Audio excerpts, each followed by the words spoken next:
Hello friends, welcome back to Play Tamil Dubs. இப்போ ரீசெண்டாக Hollywood சைடில் என்னென்ன பயங்கரமான அப்டேட்ஸ்லாம் வந்துரு எல்லாத்தையும் இன்றைக்கி ஒரு வீடியோ நம்ம பார்த்துலாம். வாங்க டேட்டா வீடியோவை ஸ்டார்ட் பண்ணலாம். ஸோ ஸ்டார்டிங் பார்த்தீங்கன்னா நம்ம த பிக்கப்னு சொல்லிட்டு ஒரு நியூவான ஒரு காமெடி ஹெய்ஸ்ட் கேட்டகிரியான மூவி நம்ம August 6 நம்ம ப்ரைம் வீடியோ சைட்லேருந்து ரிலீஸ் பண்ண போகிறாங்க. மெயினாக நம்ம எடி மர்ஃபி தான் உள்ளே நடிச்சிருக்காரு. அண்ட் நல்ல விஷயம் என்னென்னு பார்த்தீங்கன்னா இந்த படம் நம்ம தமிழ் டப்டோடையும் ரிலீஸும் ஆக போகுது. ஆக்சுவலி இப்போதைக்கு ஹெய்ஸ்ட் ப்ளஸ் காமெடின்னு சொல்லி தான் ஒரு கான்செப்டோடு கொண்டு வந்திருக்காங்க. அண்ட் ட்ரெய்லர்லாம் கொஞ்சம் பார்த்தீங்கன்னு வச்சேன் நார்மலாக நல்லபடியாக தான் இருக்குது. ஸோ ப்ரைம் வீடியோஸும் இதே மாதிரி கொஞ்சம் நிறைய மூவிஸ் அப்பப்போ கொஞ்சம் ரிலீஸ் பண்ணிகிட்டே தான் இருக்காங்க. அதே மாதிரி இந்த படத்தை இப்போ நம்ம நோட் பண்ணிக்கலாம்.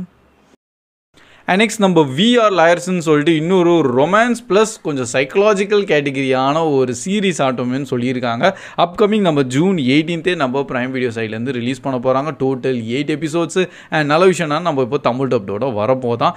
அண்ட் என்ன ஒரு இது சைக்கலாஜிக்கல் ரொமான்ஸ் தான். ஆக்சுவலி நார்மலான இந்த மாதிரி லவ் ஸ்டோரியெல்லாம் கொஞ்சம் சிம்பிளாக தானே போயிட்டுருக்கு. இப்போ சில சைக்காட்டிக்கான கேரக்டர்ஸ் வச்சு அவங்களுக்கு ஒரு காம்ப்ளிகேட்டடான லவ் ஸ்டோரி கொண்டு வந்தால் எப்படி இருக்கும், அதை தான் என்கிட்ட நம்ம இந்த சீரீஸில் பார்க்க போகிறோம். அண்ட் டைட்டில்லேருந்தே உங்களுக்கே தெரிஞ்சிடும் இவங்க எந்த மாதிரியான கேரக்டர்ஸாக இருக்க போகிறாங்கன்னு விஆர் லாயர்ஸ்னே மென்ஷன் பண்ணிட்டாங்க. ஸோ அதுக்கேற்ற மாதிரி இந்த சீரீஸையும் பார்த்துடலாம். அண்ட் நெக்ஸ்ட் நம்ம டிஸ்னி பார்த்தீங்கன்னா அவரோட முன்னாடி இந்த ஒரு எம்ப்ளாயி நம்ம ரான் கிளெமென்ஸ்ன்னு சொல்லிட்டு அண்ட் அவர் வந்து இப்போதைக்கு ஆக்சுவலி ரிட்டையர்மெண்ட்டுக்கே போயிட்டார். முன்னாடியெல்லாம் பார்த்தீங்கன்னா எல்லா அனிமேஷன் மூவிஸ்க்கெல்லாம் இவரோட கைடன்ஸ் அண்ட் இவரோட மானிட்டரிங் கீழே தான் எல்லாமே இருக்கும். பட் இப்போ ரிட்டையர் ஆகிட்டார். அண்ட் இதுக்கப்புறமா வந்து நிறைய அனிமேஷன் மூவிஸ்லாம் வந்துச்சு. சிலதெல்லாம் நல்லபடியாகவும் இருக்குது, பட் சிலதெல்லாம் அவ்வளோவா ஒர்க் அவுட்டும் ஆகாமல் இருந்திருக்கு. அதனால் டிஸ்னி இதெல்லாம் வேலைக்காவது திருப்பி நம்ம அதே ஆளை கூப்பிடுவோம்னு சொல்லிட்டு ரிட்டையர்மெண்ட்லேருந்து திருப்பி அவரை வேலைக்கு கூப்பிட்டாங்க. அதான் நம்ம ரான் கிளெமென்ஸை தான். ஸோ இனிமேல் அப்கமிங் வர அனிமேஷன் மூவிஸ்க்கு எல்லாத்துக்குமே இவர் திருப்பி வந்து ஒரு மென்டார் மாதிரி இருக்க போகிறாரு. ஜஸ்ட் மானிட்டர் பண்ணுறதும் சில அட்வைஸ் தர மாதிரி. அண்ட் நெக்ஸ்ட் நம்ம டுவேன் ஜான்சன் அப்கமிங் ஒரு நியூவான மூவியில் உள்ள ஜாயின் ஆகிறார். அண்ட் இந்த படம் தான் நம்ம பிரேக் த்ரூன்னு சொல்லிட்டு. அண்ட் இப்போதைக்கு இந்த படத்தோட டேரக்டர் வேறு யாரும் கிடையாது, நம்ம டேரன் ஏரோனோஃப்ஸ்கியே தான். ஸோ யார் ப்ரோ இவருன்னு கேட்டிங்கன்னா இவர் ஒன் ஆஃப் மை பர்சனல் ஃபேவரட்டான டேரக்டர். முக்கியமாக பார்த்தீங்கன்னா நம்ம ரெக்வம் ஃபார் எ ட்ரீம் டேரக்ட் பண்ண நம்ம தி வேல் மூவியெல்லாம் டேரக்ட் பண்ணியிருந்தார்ல, ஸோ அவரே தான். ஸோ ஒரு லெஜெண்டரியான டேரக்டர் ப்ளஸ் அவரோட தாட் பர்ஸ்பெக்டிவ் எல்லாமே வேறு ரேஞ்சில் இருக்கும். அண்ட் அப்கமிங் நம்ம டுவேன் ஜான்சனோட மூவியும் இவர் தான் டேரக்ட் பண்ண போகிறாரா. ஸோ இதுவே ஆக்சுவலி இவர் தான் வந்து செலக்ட் பண்ணுவார் ஆக்டர்ஸை. அண்ட் எப்படின்னு தெரியல, இப்போ டுவேன் ஜான்சனை வந்து செலக்ட் பண்ணி அண்ட் நம்ம A24 ஸ்டூடியோ கீழே வேற கொண்டு வராங்க. ஸோ இது செம்ம பெரிய விஷயங்கள் இருக்கலாம். ரீசெண்டான டேஸில் பார்த்தீங்கன்னா டுவேன் ஜான்சனோட மூவிஸ்லாம் நல்லா தான் இருக்குது, பட் அது வந்து ஒரு எங்கேயாச்சும் ஒரு அவார்ட்ஸில் என்ட்ரி லெவலுக்கு வந்து அந்த மூவியாக போக மாட்டேங்குது. ஆனால் மேபி இந்த படம் இந்த பிரேக் த்ரூன்னு சொல்கிறாங்களா, ஸோ அது பார்ப்போம். அது மேபி ஒரு என்ட்ரி லெவலாக இருக்கலாம், இல்லை ஆஸ்கர் வரையும் கூட போகலாம். ஏன்னா அவரோட எல்லா மூவிஸுமே பயங்கர யூனிக்காக இருக்கும். உள்ளே நிறைய விஷயங்கள் இருக்குது. ஆக்டிங் பர்ஃபார்மன்ஸ்லாம் டாப் நாட்ச் லெவலுக்கு பண்ணணும். ஏன்னா நம்ம வேல் மூவி பார்த்து உங்களுக்கே தெரிஞ்சிருக்கும், அது எக்ஸ்ட்ரீமாக கொண்டு போயிருந்தாங்க. நெக்ஸ்ட் நம்ம டாய் ஸ்டோரியோட 5th பார்ட்டும் எப்படியோ மேக்கிங்லாம் ஸ்டார்ட் பண்ணிட்டாங்க. அண்ட் நம்ம நெக்ஸ்ட் இயர்லாம் ரிலீஸ் ஆக போகுதுன்னு. ஸோ இந்த வாட்டி எந்த ஒரு கேரக்டர் இல்லை வந்து எந்த கான்செப்டில் ஒரு வில்லனான செக்மெண்ட் வந்து கொண்டு வருவாங்கன்னு சொல்லிட்டு ஒரு க்யூரியாசிட்டி மேபி உங்களுக்கு இருந்திருக்கலாம். அண்ட் இதை தான் இப்போ அவங்க ரிவீல் பண்ணியிருக்காங்க. ஸோ இப்போ ஜென்ரிக்கான நம்ம கிட்ஸ் செக்ஷன்லாம் பார்த்தோன்னு வச்சுக்கோங்க, கிட்ஸுக்கு இப்போ ரொம்ப டேஞ்சர் அண்ட் ஆபத்தான ஒரு விஷயம்னா என்ன, வேறு என்ன, நம்ம ஃபோனு டேப்லெட்டு தானே. ஸோ அதுதான் வந்து கிட்ஸ் டேப்லெட்டை வச்சு தான் ஒரு இப்போ வில்லன் செக்மெண்ட்டாக கொண்டு வந்திருக்காங்க. ஏன்னா டாய் ஸ்டோரி எடுத்தீங்கன்னு வச்சிங்களேன், அவங்க கொஞ்சம் கிட்ஸ் ரிலேட்டடாக தான் இருக்கும், பட் அது வந்து நம்ம எல்லோரும் பார்க்குற மாதிரி தான். ஆனால் அது நல்லா கனெக்டும் ஆகும், அண்ட் சேம் டைம் ஒரு நல்ல மெசேஜும் தர மாதிரி இருக்கும். அண்ட் இந்த வாட்டி இந்த மாதிரி ஒரு கிட்ஸ் டேப்லெட்டை தான் வந்து கொஞ்சம் வில்லனான செக்மெண்ட்டாக உள்ளே ஆட் பண்ணி கொண்டு வந்திருக்காங்க. ஸோ அதனால இப்போதைக்கே ஒரு புரியுது, ரொம்ப டிஸ்டன்ஸாக தான் பார்க்குற மாதிரி இருக்குது, பட் ஆல்ரெடி இதை பார்த்தோன்னே ஓகே நல்ல ஒரு விஷயம். அண்டு கண்டிப்பாக இது கொஞ்சம் அந்த மூவி ஹிட் ஆகிறதுக்கு நிறையவே வாய்ப்பு இருக்க மாதிரி தான் இப்போ தெரியுது. அண்ட் நம்ம சூப்பர்மேன் மூவியோட எக்கச்சக்கமான ட்ரெய்லர்ஸு அண்டு என்னமோன்னு தெரில, எல்லாம் ட்ரெய்லர்லேயே என்கிட்ட படத்தை பார்த்துருவோமோன்னு சொல்லிட்டு கூட சொல்லலாம். ஏன்னா அவ்வளோ விஷயத்தை வந்து அவங்க ரிவீல் பண்ணிகிட்டே இருக்காங்க. இப்போ ரீசெண்டாக வந்த ட்ரெய்லரில் கூட பார்த்தீங்கன்னா அவரோட அந்த லேசர் பீம் எல்லாத்தையும் வந்து பயங்கரமாக காமிச்சிருந்தாங்க. அண்ட் நிறைய பேர் ப்ரோ அந்த CGI கொஞ்சம் பார்த்தீங்களான்னு வேறு கேட்டிருந்தீங்க. ஆமாம் கைஸ் பார்த்தேன், பட் அது ட்ரெய்லரு ப்ளஸ் அது மூவியில் பார்க்கும்போது கொஞ்சம் டிஃப்ரெண்ட்டாக இருக்கலாம் தான் ஹோப்ஸோடு இருக்கேன். ஏன்னா அது கொஞ்சம் பார்க்கும்போது லேஸாக அது பார்த்தோன்னே தெரியுது அது சிஜிஐ தான் ஃபுல்லின்னு சொல்லிட்டு. அது மோஸ்ட்லி அப்படி பண்ண மாட்டாங்க, மூவி வைஸில் பார்த்தா கொஞ்சம் அந்த ரியலிஸ்டிக்குன்னு சொல்லிட்டு அந்த ஒரு விஷயத்தை வந்து அது காமிப்பாங்க. பார்ப்போம் இந்த படம் எப்படி கொண்டு போகிறாங்கன்னு. அண்ட் அது மட்டும் கிடையாது, இப்போதைக்கு ரீசெண்டான இன்டர்வியூஸில் கூட பார்த்தீங்கன்னா ஸோ இப்போ சூப்பர்மேன் சொல்கிறீங்க, இது எந்த கான்செப்ட் லைக் எப்படி ஸ்டார்டிங்கில் இருந்தா இல்லை என்ன ஸ்டோரியாக இருக்க போகுதுன்னு கூட டேரக்டர் ஜேம்ஸ் கன் கிட்டே கேட்டிருக்காரு. அண்ட் அவரும் பண்ணியிருக்காரு. லைக் சூப்பர்மேனாக மாறி ஒரு 3 years கழிச்சு நடக்கிற ஸ்டோரியை தான் வந்து நம்ம இதெல்லாம் பார்க்க போகிறோம். ஸோ இப்போதைக்கு பார்த்தீங்கன்னா சூப்பர்மேன் ஃபுல்லி எக்ஸ்பீரியன்ஸ் எல்லாம் கிடையாது. அவர் ஜஸ்ட் சூப்பர்மேனே வெறும் 3 வருஷம் தான் ஆகுது. அண்ட் அதுலேயும் அவரும் நிறைய விஷயம் கற்றுக்கிறாரு. அண்ட் இப்போ புது வில்லன்ஸ் எல்லாம் உள்ளே வந்துகிட்டே இருக்காங்களா. ஸோ அதுக்கேற்ற மாதிரியான ஒரு ஸ்டோரியை அவங்க கொண்டு வந்திருக்காங்களாம். அண்ட் நெக்ஸ்ட் நம்ம மார்ட்டல் காம்பேட் 2 மூவியெல்லாம் ஆல்ரெடி எல்லாம் முடிச்சிட்டாங்க. அண்ட் எப்போ ப்ரோ ட்ரெய்லர் வரும்னு சொல்லிட்டு கண்டிப்பாக நிறைய பேர் கொஞ்சம் வெயிட் பண்ணிகிட்டு இருப்பீங்க.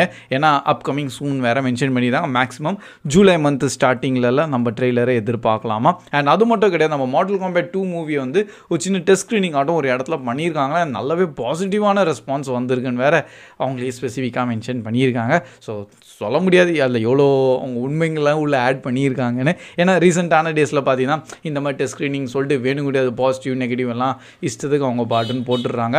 அண்ட் படம் பார்த்ததுக்கு அப்புறமா தான் நம்மளுக்கு தெரிய வருது அது உண்மையான கதை உள்ள என்னன்னு. பை த வே இப்போதைக்கு மார்ட்டல் காம்பேட் 2ல கொஞ்சம் நிறைய எக்ஸ்பெக்டேஷன்ஸ்லாம் இருக்குது. ஏன்னா நம்ம ஜானி கேஜோட கேரக்டர்லாம் உள்ளே கொண்டு வராங்க. அண்ட் அந்த கேரக்டர் வேறு யாரும் நம்ம பாய்ஸோட நம்ம பிலி புச்சர் நச்சிருந்தார்ல அதே ஹீரோ தான் இப்போது இதுலேயும் நடிக்கிறாரு. ஸோ அதனால் இப்போதைக்கு இதோட கொஞ்சம் எக்ஸ்பெக்டேஷன்ஸ்லாம் கொஞ்சம் அதிகமாகவே இருக்குது. ஸோ நம்ம டிஸ்னி அண்ட் நம்ம யூனிவர்சல் பிக்சர்ஸ் பார்த்தீங்கன்னா 2 பேரும் சேர்ந்து நம்ம மிட்ஜர்னி மேலே வந்து ஒரு கேஸை ஃபைல் பண்ணி அவங்கள சீவ் பண்ணியிருக்காங்க.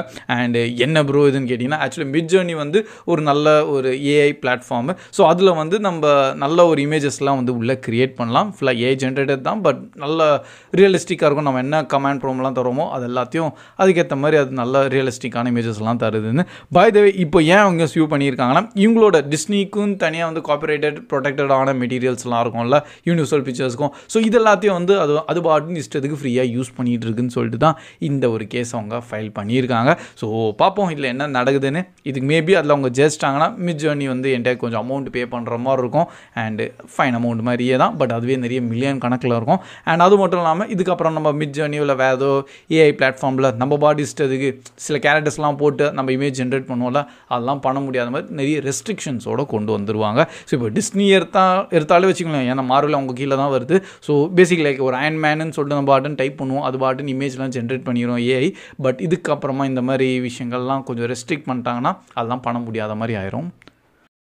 அண்ட் நெக்ஸ்ட் நம்ம தி இன்க்ரெடிபிள்ஸோட 3rd பார்ட் மேலேயும் இப்போ அஃபிஷியலியான ஒர்க்ஸ்லாம் ஸ்டார்ட் பண்ணிட்டாங்க. அண்ட் நியூவான டேரக்டர் அப்பாயிண்ட் பண்ணிட்டாங்க. இதுக்கு முன்னாடி ஏதோ டேரக்டர் இருந்திருக்காரு போல், நானும் அது கொஞ்சம் பார்க்கல. ஆனால் இப்போ அவரை தூக்கிட்டு இப்போ நம்ம பீட்டர் சோனை வந்து உள்ளே ஆட் பண்ணியிருக்காங்க. இவர் வந்து நம்ம எலிமெண்டல்னு சொல்லிட்டு டிஸ்னி சைட்லேருந்து ஒரு தனியாக அனிமேஷன் மூவி வந்ததில்ல, ஸோ அந்த படத்தை அவர் தான் டேரக்ட் பண்ணியிருந்தார். அண்ட் அது கொஞ்சம் நல்லபடியாக இருந்தது ஆக்சுவலி. ஸோ அதனால் இவரே வந்து நம்ம இன்க்ரெடிபிள்ஸோட 3rd பார்ட்டையும் டேரக்ட் பண்ணுறோன்னு சொல்லிட்டு உள்ளே ஜாயின் பண்ணிட்டாங்க. பை த வே இன்க்ரெடிபிள்ஸ்லாம் ரொம்ப பெரிய ஒரு மூவினே சொல்லலாம். ஃபர்ஸ்ட் பார்ட்லாம் அப்படி ஒரு ஹிட்டாக இருந்தது. ப்ளஸ் லிட்ரலி எல்லாருமே நம்ம பார்த்துருப்போம். ஆனால் செகண்ட் பார்ட் வந்து அந்த ரேஞ்சுக்கு போல், ஆனால் ஆல்மோஸ்ட் நல்லபடியாக தான் இருந்தது. ஸோ பார்ப்போம் 3rd பார்ட் எப்படி கொண்டு வராங்கன்னு. அண்ட் நெக்ஸ்ட் நம்ம தி லாஸ்ட் ஆஃப் அஸோட சீசன் 3 ஃபுல்லாக பார்த்தீங்கன்னா அஃபிஷியலி கன்ஃபார்ம் பண்ணிட்டாங்க. ஆக்சுவலி நெக்ஸ்ட் இயரே தான் வருதான். அண்ட் அது மட்டும் இல்லாமல் என்டையர் ஆபியோட ஸ்டோரி தான் இருக்க போகுதுன்னு சொல்லிட்டு கன்ஃபார்மும் பண்ணிட்டாங்க. ஸோ ஆக்சுவலி நார்மலாக கேம் விளாட்றவங்களாம் இது முன்னாடியே கன்ஃபார்ம் பண்ணிட்டாங்க. ஏன்னா அப்படி தான் இருக்கும் 3rd சாப்டர்னு சொல்லிட்டு. பட் இப்போ நம்ம மெயின் ஆக்டர்ஸ் பார்த்தீங்கன்னா நம்ம கேத்லி தேவர். ஸோ இவங்க தான் வந்து நம்ம ஆபியோட கேரக்டராக நச்சிருந்தாங்க. ஸோ அவங்கள வச்சு தான் ஃபுல் ஸ்டோரியாகவும் இருக்கும். அண்ட் இன்கேஸ் நீங்கள் சீசன் 2 கடைசியில் பார்த்தீங்கன்னா அப்படி தான் காமிச்சிருப்பாங்க. அந்த ஒரு நியூவான ஒரு இடம் ஃபுல் ஸ்டேடியமே வந்து பார்த்தீங்கன்னா அவங்களோட ஒரு பேஸ் பண்ணி ஒன்று உருவாக்கியிருப்பாங்க. ஸோ அங்கே என்ன நடக்குதுன்னு நம்ம பார்த்துடலாம். அண்ட் அது மட்டும் கிடையாது, ஆக்சுவலி பெட்ரோ பாஸ்கல் வந்து அவங்க சீசன் 2 பார்த்துருந்தீங்கன்னா சின்ன ஸ்பாய்லரோடு சொல்லிடுறேன், அவர் இறந்ததுக்கு அப்புறமா ஆக்சுவலி வியூவர்ஷிப் வந்து அப்படியே டோட்டலி ட்ராப் ஆகிடுச்சான். ஆல்மோஸ்ட் 50%ஓட வியூவர்ஸ் வந்து ட்ராப் ஆகிருக்கு இந்த என்டையர் சீரீஸ்லேருந்து. ஸோ அதனால் மேக்கர்ஸே பயங்கர ஷாக் ஆகிட்டாங்க. ஸோ பெட்ரோ பாஸ்கலால் தான் இது வரைக்கும் கொஞ்சம் நம்ம லாஸ்ட் ஆஃப் அஸ் போயிருந்தது. அண்ட் அவர் காமிக்காதனால இப்போ சடன் ட்ராப் ஆனதுனால மேபி இது ஒரு நல்ல விஷயம் தான் என்டையர் ஆபியோட ஸ்டோரிலேருந்து அவங்க கண்டினியூ பண்ணுறது. அண்ட் ஃபைனலி பார்த்தீங்கன்னா நம்ம ஜேம்ஸ் கன் அவரோட நெக்ஸ்ட் ப்ராஜெக்ட் மேலே இப்போ ஒர்க்கை ஸ்டார்ட் பண்ணிட்டார். வேறு எதுவும் கிடையாது, நியூ வண்டர் உமனோட மூவி. அண்ட் அதோட சில கேஸ்ட் பாசிபிலிட்டிஸ் ப்ளஸ் யாராக இருக்கலாம் இந்த மாதிரின்னு சொல்லிட்டு ஒரு நெட்டு ஃபுல்லாக வந்து ஒரு டாக்கை வந்து அண்ட் திங்கிங் வந்து கொஞ்சம் ஸ்பார்க் ஆட்டம் இது பண்ணிட்டாரு. அண்ட் அதனால இப்போ எல்லாருமே இஷ்டத்துக்கு இந்த கேரக்டர் இருந்தால் நல்லாயிருக்கும்னு சொல்லிட்டு எல்லாரும் பயங்கரமாக சேஸ் பண்ணிக்கிட்டு இருக்காங்க. எனக்கு தெரிஞ்ச வரைக்கும் இப்போதைக்கு வந்து நம்ம ஆனடியாருமே வேறு நம்ம வண்டர் உமனாக கொண்டு வந்தால் இன்னும் பயங்கரமாக இருக்கும். சில பேர் இல்லை அப்புறம் நம்ம கேல் கடாட்டே இருக்கட்டும், அவங்க தான் லைக் பர்ஃபெக்டாக இருக்காங்கன்னு. பட் இப்போதைக்கு கொஞ்சம் பார்க்கும்போது நம்ம கேல் கடாட் வந்து அது கரெக்ட், நம்ம டிசி எக்ஸ்டெண்டட் யூனிவர்ஸில் அவங்க நல்லபடியாக இருந்தாங்க, பர்ஃபெக்டாக இருந்தது. பட் இது வந்து நியூவான டிசி யூனிவர்ஸ் வேறையா, ஸோ இல்லை கொஞ்சம் டிஃப்ரெண்ட்டான கேரக்டராக இருந்தால் தான் கொஞ்சம் செட் ஆகும். இல்லைன்னா நிறைய பேர் கன்ஃபியூஸ் ஆயிடுவாங்க. And at the same time என்னையா நடக்குதுன்னு சொல்கிற மாதிரி ஆயிரும். ஸோ அதனால் பார்ப்போம் இப்போ நெக்ஸ்ட் என்ன பண்ணுறான். ஆனால் இப்போதைக்கு நம்ம ஜேம்ஸ் கன்னு ஆரம்பிச்சிட்டாரு வேறு ப்ராஜெக்ட்ஸ் மேலே ஒர்க் பண்ணுறதுக்கு. So that's all guys. இதுதான் இப்போதைக்கு கொஞ்சம் ரீசெண்டாக வந்த எல்லாம் ஹாலிவுட் அப்டேட்ஸ். அண்ட் மெயினாக இன்றைக்கி சொன்ன இந்த அப்டேட்டுக்கு நீங்கள் கொஞ்சம் ஈராக வெயிட் ஆர் ஹைப்பாக இருக்கும், அதை கண்டிப்பாக கமெண்ட் செக்ஷனில் ஷேர் பண்ணுங்கள். இல்லை வேறு ஏதாச்சும் அப்டேட் உங்களுக்கு தெரிஞ்சிருந்தா கூட கண்டிப்பாக அதையும் கமெண்ட்ஸில் அப்படியே போட்டுருங்க. So that's all guys, keep வாட்சிங், keep supporting Play Thumb Up. See you in next video. Bye guys.